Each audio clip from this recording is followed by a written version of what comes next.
دے ولولہ شوق جسے لذت پرواز کر سکتا ہے وہ ذرہ میں وہ مہر و تاراج۔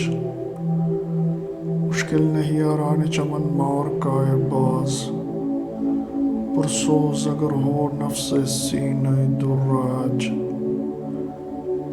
ناوک ہے مسلمان ہدف اس کا ثریا ہے سرسرۂ پردجاں نقطۂ معراج۔ تو معنی و انجم نہ سمجھا تو عجب کیا ہے تیرا مد و جزر ابھی چاند کا محتاج۔ ڈاکٹر علامہ محمد اقبال فرماتے ہیں اگر کسی معمولی مسلمان میں عشق رسول صلی اللہ علیہ وآلہ وسلم کا جذبہ پیدا ہو جائے تو وہ اس جذبے کی بدولت دنیا میں انقلاب پیدا کر سکتا ہے اور حیرت انگیز کارنامے انجام دے سکتا ہے۔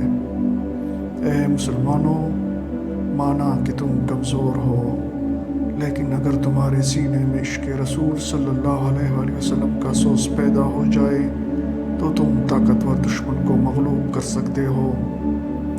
علامہ صاحب فرماتے ہیں کہ میں نے تو معراج نبوی کے واقعے سے یہ سبق اخذ کیا ہے کہ اگر مسلمان اس میں محبت رسول صلی اللہ علیہ وآلہ وسلم کا جذبہ کار فرما ہو تو زمین کی کیا حقیقت ہے، وہ عناصر کائنات پر حکمران ہو سکتا ہے۔